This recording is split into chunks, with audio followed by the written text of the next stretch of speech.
Welcome you to the Senate Committee on Human Services. We're grateful that all of you would take the time, and it is a very easy week. Am I right? Not at all. All right. Appreciate that all of you have taken the time to be with us. Know that you have a lot of other committees to be at today. We have let's see here, 24 bills on the docket. Several are on consent.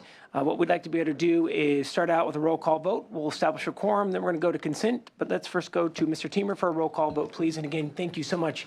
And Assembly members, welcome. We're grateful both of you are here. McGuire? Here. McGuire here. Berryhill? Here. Berryhill here. Hancock? Lou? Wynn? Here. Wynn here. Look at that, Mr. Teamer. We have a quorum. This is amazing. Am I right? Oh, dang. All right, so we do have a consent calendar. On our consent calendar is file item 10, AB 2015, file item 11, 2054, file item 14, AB 2368, file item 15, AB 2565, and AJR 35 is also on the consent. Mr. Teamer, why don't we do the consent calendar? Okay. Thank you so much. We have a motion by the incredible Senator Wynn. And I do apologize, I jumped before the senator. We'll go to Mr. Teamer for the roll call vote, please. McGuire? Aye. McGuire, aye. Berryhill? Aye. Berryhill, aye. Hancock? Lou? Wynn?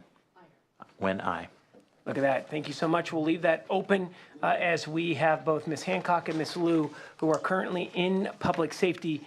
Know that both of them will be attending, but I know it's a long afternoon for the two of them. Just a heads up, I have one bill that I'm going to have to be able to present. We're going to be turning it over to the vice chair as soon as I have to run out. It should be pretty quick. It's the committee bill that we had brought forward earlier. So we have two fantastic members of the Assembly here. We have Assembly Bill 796. And we're grateful. Assemblyman, please come on up. Focus on healthcare coverage, specifically on autism and pervasive developmental disorders. And there are some amendments, sir. We'd like to be able to check in with you on those, and we welcome you to the committee. Thank you, Mr. Chair and members. First of all, I'd like to thank you and your staff for your work on this bill. I accept the committee amendments listed in the analysis. SB 946 mandated coverage of all evidence-based behavioral health treatments. However, when defining the minimum education and training requirements for providers, the bill referred to Title 17, which referenced only one type of evidence-based treatment.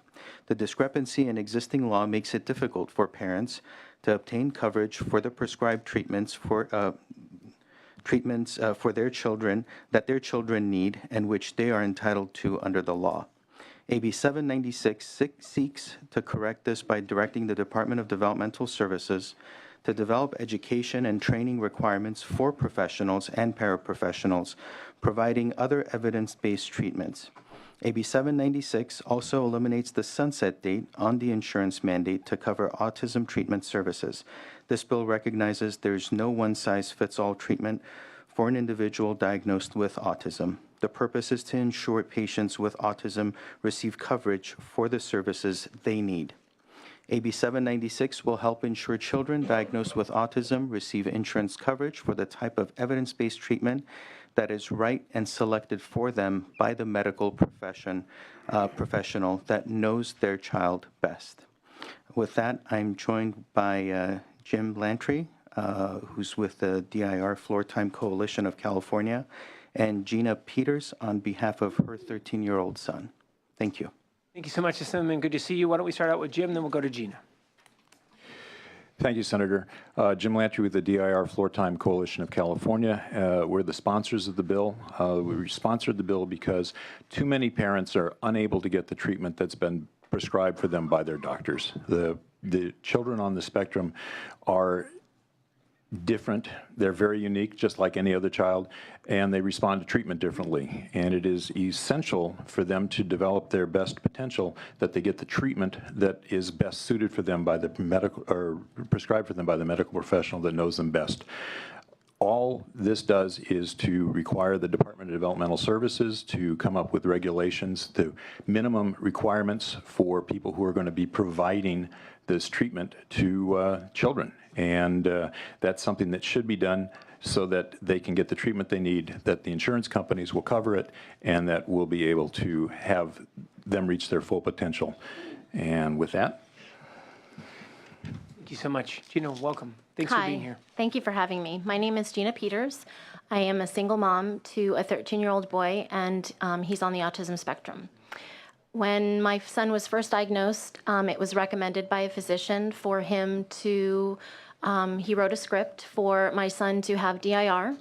It was not covered by the regional center at that time or through insurance, and so we began ABA. It has been helpful to my son, but at 12 years old, my son went through an extensive neuropsych. And ABA really took us as far as it could go, and it was recommended for my son to have DIR. The regional center that I live in and that my son's a client of does not cover DIR. And if I lived 20 miles south, my son would have had that coverage. Also, the insurance did not cover DIR, so I am paying out of pocket for my son to have DIR. It's $75 an hour. It was recommended for him to have 10 to 12 hours a week. I'm only able to afford, with the help of my parents, about 4 hours, which is about $1,200 a month. At 3 and 4, you really want to get the early intervention. It's really important. At 13, him starting to get really what he needed, because I really couldn't afford it back then when he was 3, is really scary. My son's going to be an adult, and him receiving interventions and treatments that he needs is crucial to his life and for him to be productive.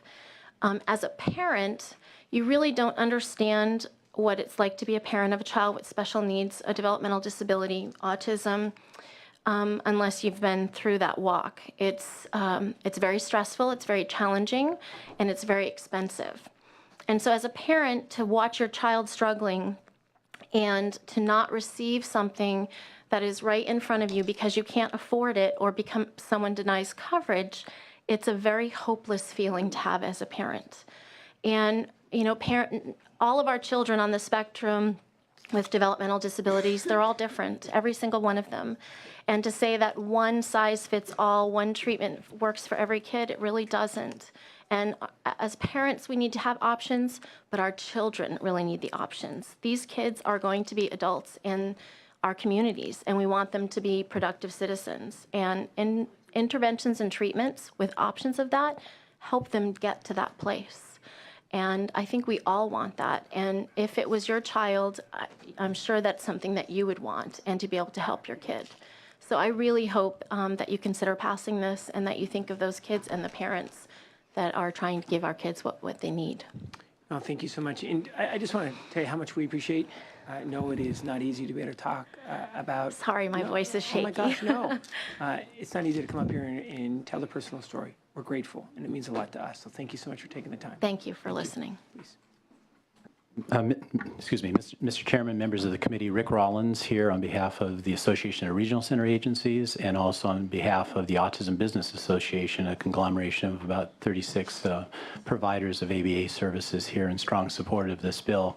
I'm also a parent of a son with autism, and I think this bill clearly will make a big difference, particularly the removal of the sunset on SB 946. SB 946 is the single most significant piece of legislation that this legislature has ever passed to provide services to kids and adults with autism. It expires January 1st of next year, and without the removal of the sunset, which we strongly support, that law will go out of effect. So appreciate your support of this piece of legislation. Thank you. Thank you so much, Rick, and thank you for being here. At this time, we welcome anyone that would like to be able to offer their verbal support. What we ask is if you could please keep it to your first and last name in the organization. We welcome you to please come forward to the mic right there. Please offer your first and last in the organization that you're with. Welcome. Welcome. Yes, Fred Baldy from Behavioral Intervention Association, providing services to these young children since 1988. I am full support of this bill. It is an important piece of legislation as it will continue SB 946. Thank you. Fred, thank you so much. Welcome. Randy Hicks, Californians with Disability Rights, and strong support. Mr. Hicks, thanks so much for being here. Welcome. Michael Forsberg, I'm a BCAA with Autism Behavior Services. We're a behavioral treatment provider, and we're in strong support of this bill. Thanks, Michael. My name is Ronald Lefevre. I'm a BCBA. I work for Autism Behavior Services. I'm representing them. I have personally witnessed positive impacts through behavior treatments on individuals with autism that I've worked with. Thank you. Nice job, Ronald. Thank you very much. I'd like to welcome anyone else in support of the bill to please come forward, first and last in your organization. We'd like to be able to see if we have anyone that has challenges with the bill or are opposed to please come forward, first and last in your organization. Let's bring it back to the committee. Thank you so much. See if we have any questions or comments. I have one question, but would like to be able to see if committee members have any questions or comments. Just a quick one. Please, Mr. Vice Chair. Yeah, there were a number of health plans that were against this bill. I know that you've been working with them and you took the amendments. Have they gone to a neutral position, or do you know? I was told today that they have withdrawn their support, or at least that they were not going to be here to oppose it, and they did not send a letter of opposition. Okay. You can take that for what you will. Okay, thank you. Thank you, Mr. Vice Chair. Now, the Vice Chair and I were in a previous committee where there was a bill that is naming denim as the official cloth of California, and the Vice Chair is ready to go with his jeans. It's good stuff. No, thank you very much, Mr. Vice Chair. I appreciate that. Real quick, Mr. Simliman, I think the issue is there's going to need to be continued discussions with the department, right? Because I think the department has some concerns that they want to continue to work through. Can you just talk about that a little bit in regards to your discussions with the department? Sure. This is a ongoing 2-year bill, so it's gotten over quite a few hurdles, starting first with within my house. So I've continuously worked. My staff has continuously worked with everyone to the point where at least no one is opposing it, but it had quite a bit of opposition before when it started. I look forward to continuing working with all parties, all organizations, and all the state departments as well, in order to get this to a point where the implementation will be successful. No, I appreciate that, Mr. Silverman. I think the one item that's going to be necessary, I think, as I'm going to be supportive today with the understanding that I think there's going to need to be some ongoing discussions, as you well know, right? This is a very important issue, and want to say thank you for being the champion and having some continued discussions with the department, because I think they have some ongoing concerns, as you know, and I know that your office has been very approachable on that issue. Sure. So, Sure. Any closing statements, sir? I think Ms. Peters said it best, so I'll take her comments as my close. I respectfully ask for an aye vote. All right, thank you so much. We're going to be taking action on AB 796, which is a due pass as amended to appropriations. Mr. Teamer, let's do a roll call, please. McGuire? Aye. McGuire, aye. Berryhill? Aye. Berryhill, aye. Hancock? Lou? Wen? Wen, aye. That is 3-0. We're going to leave it open, but it will be rolling out. So congratulations, sir, and good to see you as always. Thank you very much. Thank you. Thank you. We have, as we bring up Ms. Brown on AB 1584, I want to point out we have a legend to this committee who's just entered the room, Sarah Rogers, longtime consultant to this committee. We welcome Sarah back. Let's give her a round of applause, even though we're not supposed to clap, my goodness, and say thank you. We've been wondering where you haven't shown up for work all year, so it's good to see you, Ms. Rogers, and welcome back. And Mr. Chairman, this bill does have support on both sides. I will be glad to move it after a brief presentation. This is amazing. The Assemblywoman has bipartisan support. So what we say is, if you don't mind, Assemblywoman, no offense, just keep it quick and along with your witnesses. And we are grateful for all of your work, by the way, Assemblywoman. It's really good to see you. Thank you so much, Mr. McGuire. There we go. I'd like to first of all introduce our new consultant, our chief consultant in aging and long-term care, Barry Brewer, and I'm happy to have him here with us now. He's been an asset. Great. So, Mr. Chairman, members of the Senate, I would like to begin by accepting the committee amendments. So since I'm accepting everything, you know all about SSI and SSP, I'd like to throw it to my witnesses. Thank you so much. And we do have bipartisan support, so not at all trying to be pushy. But if you don't mind just keeping your testimony to about 30 seconds, we'd greatly appreciate that. Thank you, Mr. Chair. And if you don't mind, I'm just going to take a moment of personal privilege and just say that I'm thrilled to be here to testify in support of this bill with Mariva Brown sitting here. First time I've been back in the committee, and to see Mariva sitting here is inspiring to me. And I urge you to support this bill and pass it out lickety-split. Thank you very much. We are so Mike Carroll with the Western Center on Law and Property. And our guest is Mr. Robert Copeland. He's a member of our SSI for California Coalition. Mr. Copeland, it's good to see you and welcome. Thank you for having bipartisan support on this bill, because it's going to help out a lot of poor people in California that are disabled or elderly, because people can't survive unless they're in subsidized housing because they're not getting up on SSI. Thank you. Thank you so much. Hey, we're really grateful that you're here. Great job. Thank you so much. Sorry, you're going to be with Ms. Brown. Wonderful.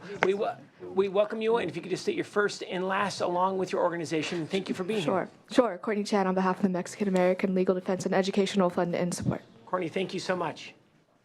Kevin Aslan, Coalition California Welfare Rights Organization, support. Thank you. Kevin, what's going on, my man? How you doing? Back. All right, I like it.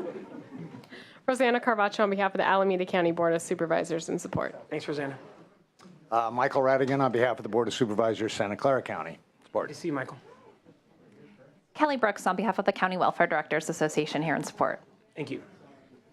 Fred Main on behalf of CalPACE, the program for all-inclusive care of the elderly in support. Thank you. Rebecca Gonzalez, National Association of Social Workers, California chapter in support. Thanks, Rebecca.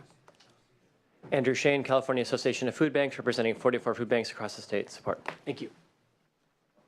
Shanti Prasad, Alameda County Community Food Bank and Californians for SSI. The majority of the clients that we serve are seniors on SSI, and we're in support.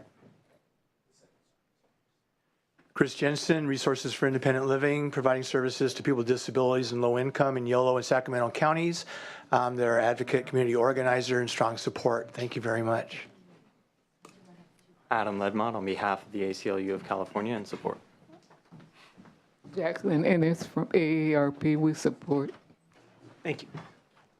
Heidi McHugh, Food for People, the food bank for Humboldt County, in support. And I'll add that sometimes we serve up to 45% of our clients are people in SSI, and we are their only source of food.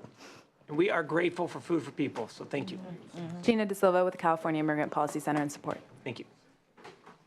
Ligia Montano from San Francisco Senior and Disability Action and California for SSI, in strong support. Thank you.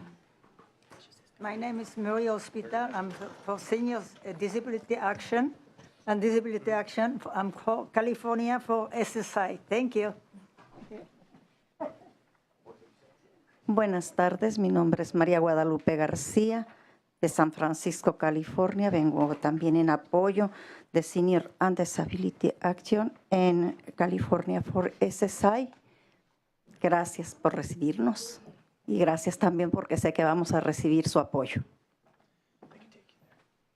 Good afternoon, Your Honor. My name is Therese Law. I'm a volunteer from Senior Disability Action, San Francisco.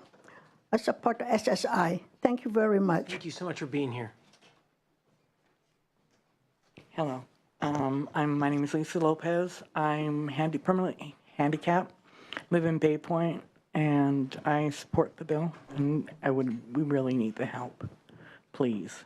Thank you. Thank you. We're grateful you're here. Hi, Carly Finkel from the Food Bank of Contra Costa and Solano in support of this bill. Thank you. Randy Hicks, Californians Disability Rights and Client in strong support. Thank you. Tracy Patterson, California Food Policy Advocates in strong support. Thank you. Judith Moore, Interfaith Council of Contra Costa County, Multi-Faith Action Coalition, Food Security. We support this bill. Thank you. Colleen Rebecca from St. Anthony Foundation in San Francisco and California Hunger Action Coalition in support of the bill. Thanks.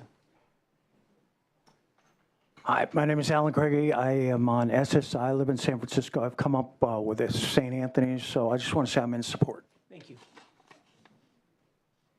My name is Barbara Coleman. I'm a community activist from San Francisco, and I support this bill. Jeffrey Tartaguia, an advocate, native of Sacramento, and here, and yes, strongly in support of this need.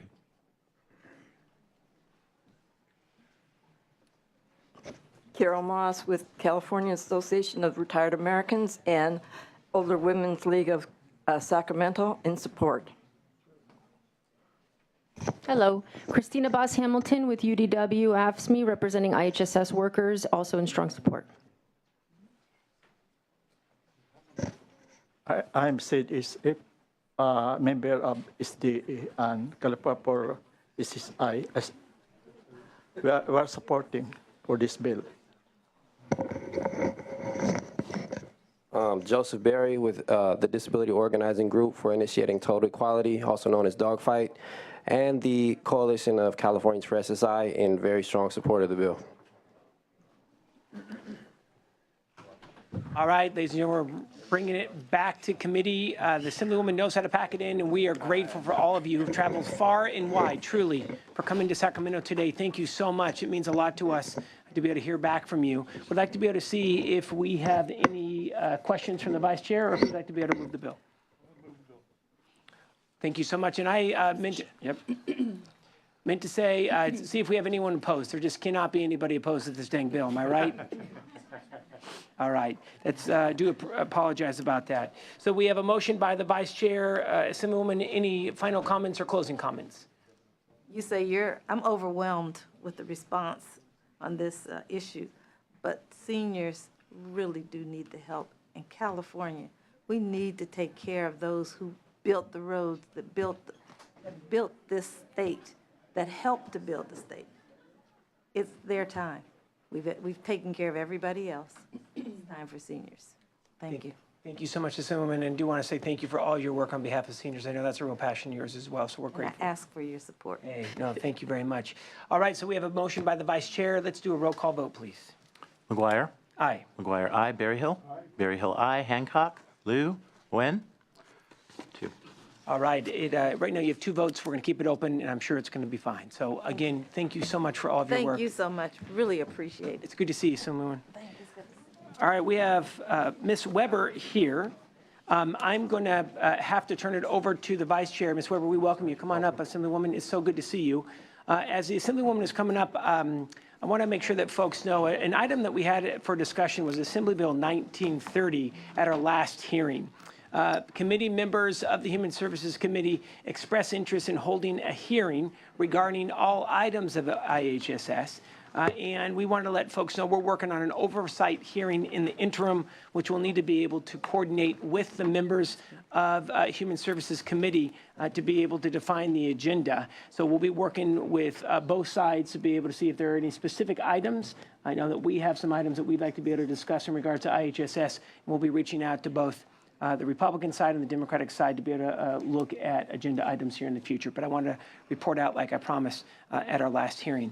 Assemblywoman, please don't take any offense. I won't. I know it's a busy day. And I apologize. But we do have Assemblywoman Weber here, Assembly's Bill 1747, Food Assistance, wonderful bill regarding higher education students. Assemblywoman, I'm going to turn it over to you, and I'm going to turn the gavel over to the Vice Chair.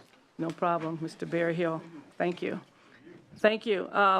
Mr. Chair and members, I'm here to present AB 1747, a bill relating to student food insecurities on college campuses.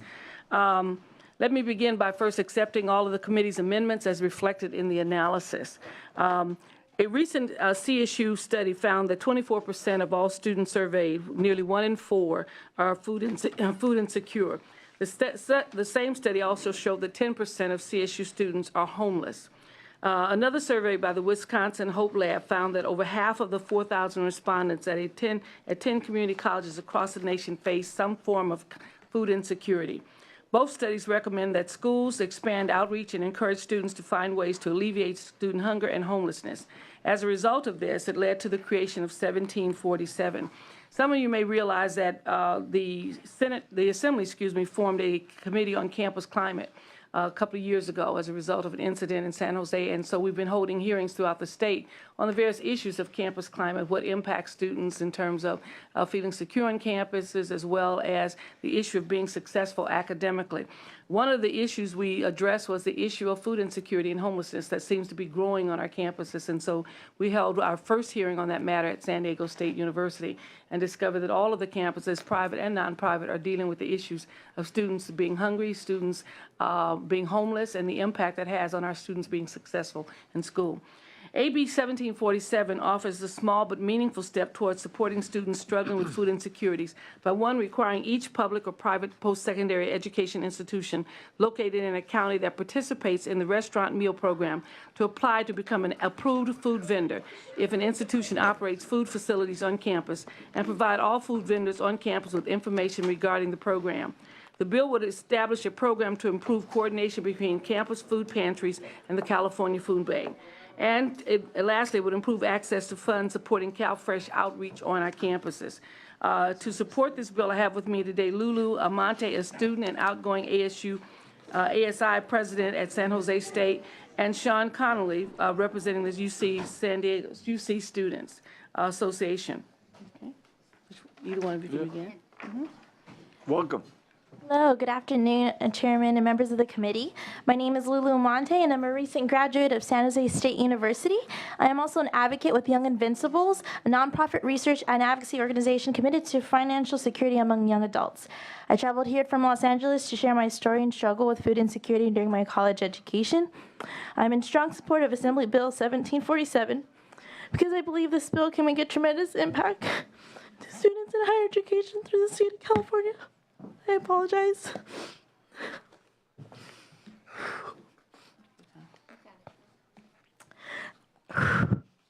As a first-generation college graduate now, I have faced many challenges in my education career, but I have to say food insecurity and homelessness were among the worst I experienced. As a proud graduate of San Jose State University, I ran 2 years on the NCAA Division I women's cross-country team and served 2 years in student government, where I was able to serve as the president of Associated Students this past year. Throughout my sophomore year, I was a full-time student athlete, working 2 jobs and financially providing for myself in San Jose and my mother in LA. Struggling financially, I ended up couch hopping place to place, and in worst-case scenarios, I slept in my car. And to be conservative with my earnings, I skipped meals throughout the week, and after practices, asked the guys on the football team to smuggle me a banana or 2 after practice. When looking back at it now, it was definitely a struggle, but to me at this time, it was a survival method. While some would suggest pull out a loan, I was terrified to do so because of the stigma of taking out college loans and being in debt long term. According to the CSU research study and the food insecurities today, I am one of those 4 students who were food insecure and one of those 10 who were homeless. And when it comes to the discussion of higher education for college students in California, we need not to only focus on their academic well-being, but their personal well-being. The students of California need to not only be fed with the knowledge in their mind, but food in their stomach so they can successfully graduate in a timely fashion. 3 years later, I feel fortunate to have received CalFresh and have lived in a county where qualified college students receive these benefits. But this isn't the case for many. College students are consistently pressured to excel academically in college, but often struggle to meet their basic needs, such as foods and housing. It's our responsibility to ensure that our college students of California have substantial resources to be successful in and out of the classroom. With Young Invincibles as co-sponsors of this bill, I ask that you to support me and the thousands of students in showing your support for California's future by casting your vote in support of AB 1747. Thank you so much for your time. Well, thanks for coming up today. We do appreciate your time. Other witnesses? Thank you, Chair and members. Thank you, Assemblymember Weber, for your great leadership on this issue. Thank you, Lulu, for your testimony. I'm Sean Connolly with the University of California Student Association, and I'll just echo what they said by adding that I think we really have to have conversations around breaking some of the myths that college students are attending school the way that they did 30 years ago, living in dormitories where food and housing are provided for them. That's really not how a lot of them are consuming education anymore. And having conversations around basic needs, which are incredibly eluding students, and just really working on the issues that say, hey, we do have a basic needs security issue, and we do have to present solutions. This is a small but very meaningful step, and UC students are very proud to support this legislation. Thank you. Great, thank you. Other witnesses? Thank you, Mr. Chair and members of the committee. Jessica Bartholow with the Western Center on Law and Poverty, in sponsor and support, and grateful for the technical assistance from the committee staff. Great. Others in support, and again, your name and who you represent, and if you're in support or... Jeff Tartagia, in support. Thank you, Senator Webb. 3 to 5 years, but yes, thank you. Supporting Jeff Tartagia, advocate, sole survivor. Thank you, Jeff. Rebecca Gonzalez, National Association of Social Workers, California chapter, and strong support. Thank you. Amparo Diaz on behalf of the California State Student Association, proud to co-sponsor and support. Thank you. Good afternoon, Alex Graves with the California State University in support. Renee Bayardo, SEIU California, also in support. Kevin Aslan, Coalition California Welfare Rights Organizations, strong support. Carly Finkel from the Food Bank of Contra Costa and Solano in support. Shanti Prasad, Alameda County Community Food Bank, and strong support. Heidi McHugh from Food for People in Humboldt County, and I just want to support Humboldt State University, where they've had a campus peer-to-peer CalFresh outreach and student-run pantry for the last 2 years, and also the first campus marketplace to accept EBT. So it's a model that works. Thank you. Tracy Patterson, California Food Policy Advocates, and strong support. Others in support? Do we have, oh, we got a late one here. Andrew Shane, California Association of Food Banks in support. Thank you. Anybody else in support? Anybody else in opposition to this bill? Do we have any questions of the committee? Move it. Bill's been moved. I just one question I've got is, because this bill is very well intended, but in my opinion, it should be permissive and not mandatory. You wouldn't consider making this a permissive bill, would you? It really is permissive. We're asking them to basically participate, those who are already in a program, to basically participate in the county program that's there. It doesn't require them actually to have a pantry or anything of that nature, but it provides an opportunity and a structure and mechanism for them to participate and to basically participate in the food, become a food vendor and work with those things if they're already kind of in the program from the initial phase. This isn't a mandatory. Well, I actually think, as always, your question's a very good one, and I appreciate where you come from and wanting to make sure that counties have options, the county administrators have options. So just to break down the options that already exist, each county does have the option to participate in the restaurant meal program. That's currently a state option, and the counties do. The counties. In addition, what the bill would do is it would require the school to apply for. It does not require them to meet all of the conditions of participation in the restaurant meal program. On campuses today, there are already restaurants, private restaurants like Subway or Taco Bell, that participate off of the campus. Those private entities would have the option to participate. They'd be invited to participate. But if there was a school-run cafeteria, that cafeteria would be required to apply. But whether or not they have to change their menu and to meet the obligations of the program, this bill doesn't take that extra step. And so if the school applies and is already meeting the obligations, then it would require them to have a program. But if they're not, they don't have to take extra steps of changing the menu or accommodating the requirements of the restaurant meal program. It just simply says if they have a program, they are required to apply. And that is the requisite, is that if you have a public institution, and we know now that 10% of CSUs have homeless students on campus, then you would be required for your publicly owned cafeteria to apply for the public funded SNAP restaurant meal program. But all non-public entities on campus that are food vendors, there are many schools do vend out, have vendors on campus that are private entities. Those private entities would simply be invited to apply, and the requirement of the school would be that they invite those restaurants to apply. It just seems to me that colleges are there to teach our kids, and I'm not sure that we should be making them a mandatory food bank, There isn't a, I'm sorry to interrupt. The food bank funding is not a required part. Agreed. That's not a required part of the bill. It's for them to, okay. Okay, thank you. Oh, he's back. That's quick. All ready for a vote, I believe. All right, thank you so much. Thank you very much. So just to confirm that we have done the questions or comments from the senators as well? Thank you. Any closing comments, Madam Assemblywoman? Just want to emphasize the fact, and I think the students do as well, that, you know, when you go on, if you've been on our campuses lately, one thing you discover is that our campuses are not what they were when I started school back in the day. These are different kinds of places, and what we're trying to do is remove the barriers for students being able to attend, students being able to use their EBT cards, students being able to basically have their needs met on campus, dealing with the issues of food insecurity. Many of the student campuses have decided to do this themselves.